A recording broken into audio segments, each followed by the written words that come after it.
बेटी मानती हैं। बिल्कुल। उन्होंने, जब हम वहाँ पर गए भी थे और उसका दोबारा जन्म हुआ है, तो वहाँ भी उन्होंने पैर छुए थे और हमने अपने दर्शकों को अपनी स्टोरी में भी दिखाया था। ये बताइए, ये आपकी पत्नी है? हाँ। क्या नाम है? এরকম যে একটি ঘটনা ঘটতে পারে তা কল্পনা করতে পারেনি ভারত সরকার সমেত গোটা মিডিয়া। বর্তমানে গোটা মিডিয়া জুড়ে এক তোলপাড় সৃষ্টি করা এক ভিডিও ভাইরাল হয়েছে। পশ্চিমবঙ্গের নদিয়া জেলার এক ছেলে রাজীব পুনর্জন্ম নিয়ে মহাশিবরাত্রির দিন তার পত্নীর সাথে দেখা হয়েছে কাশী বিশ্বনাথ মন্দিরে।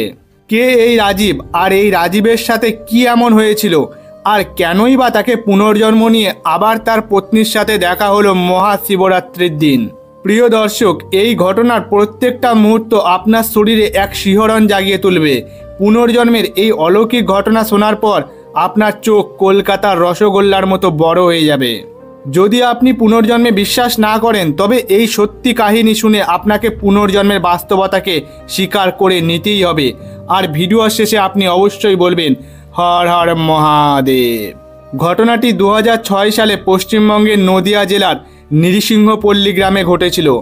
রাজীব খুব দরিদ্র পরিবারের ছেলে। তার বাবা মা বাংলাদেশি ছিল।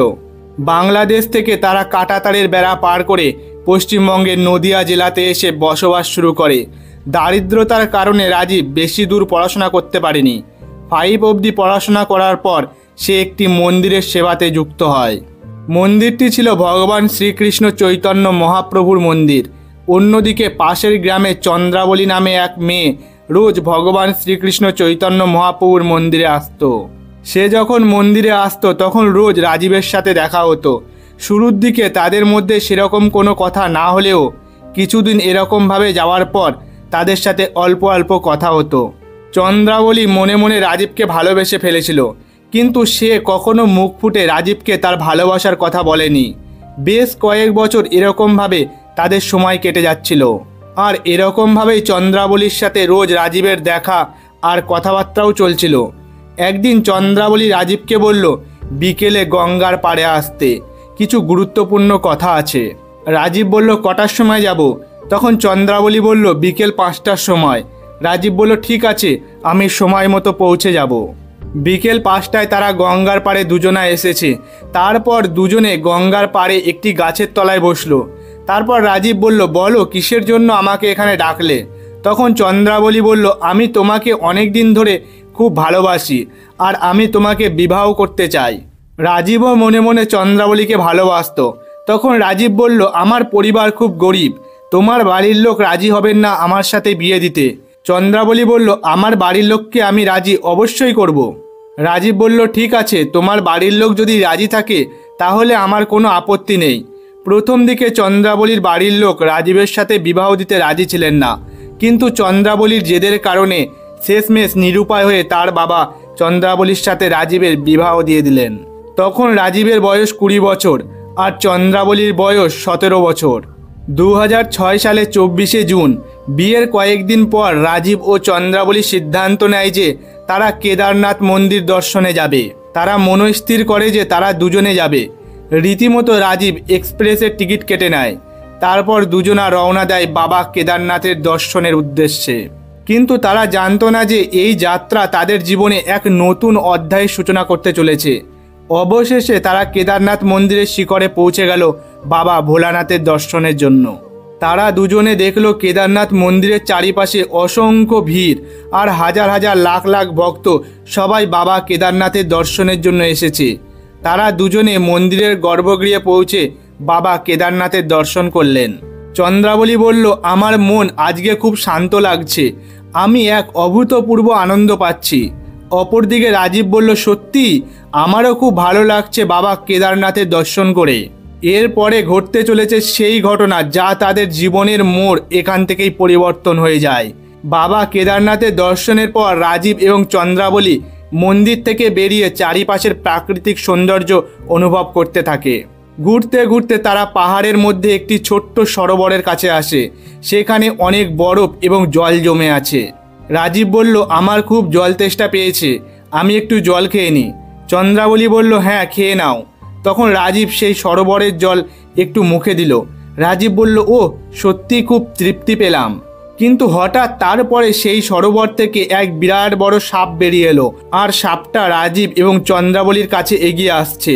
রাজীব সাপটিকে দেখে পেছাতে চাইল, কিন্তু তার পা যেন মাটিতে আটকে গেছে, সে একটুও নড়তে পারল না। আর তারপরেই তার পায়ে একটি ছোবল মেরে সেই সাপটি কোথায় যেন উধাও হয়ে গেল। রাজীব চিৎকার করে উঠল, কিন্তু আশেপাশে কেউ ছিল না। চন্দ্রাবলী দৌড়ে রাজীবের কাছে এলো। রাজীব মাটিতে পড়ে গেল, তার চোখে মুখে প্রচণ্ড যন্ত্রণা ফুটে উঠল।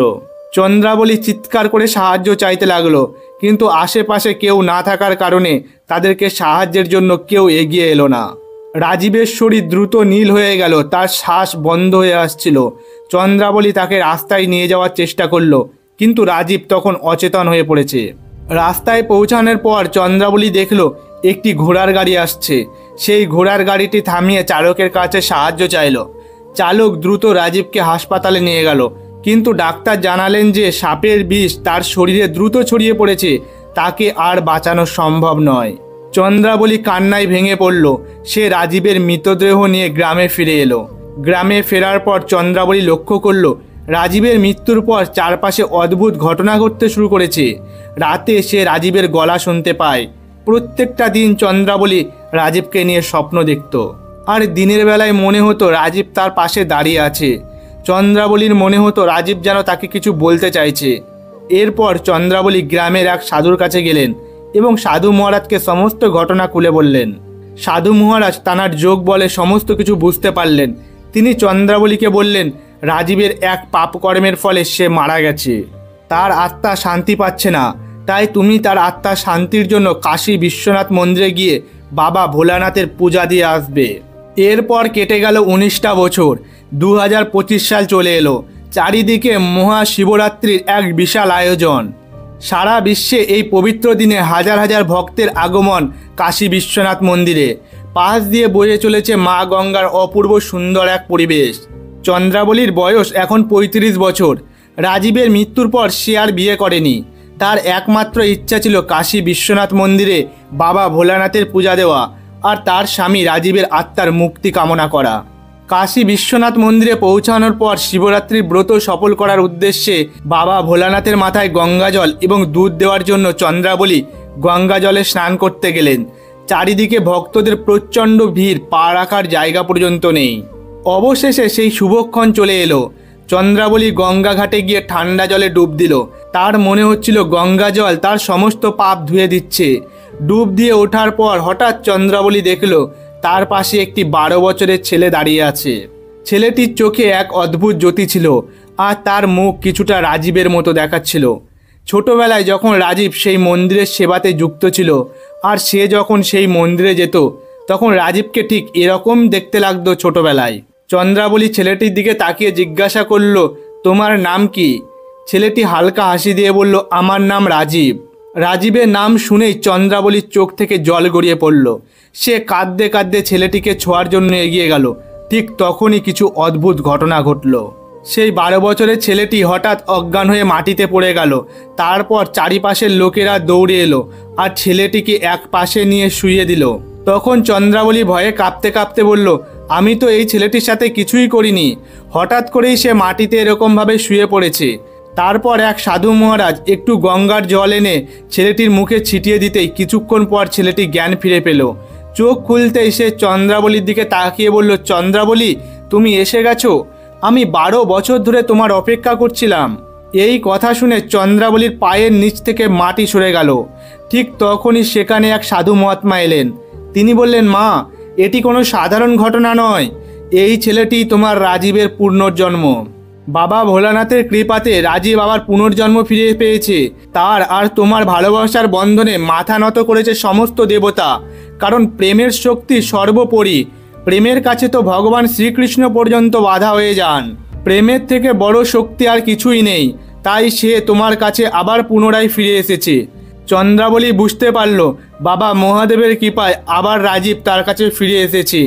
এরপর সে রাজীবকে নিয়ে তার গ্রামে চলে আসে।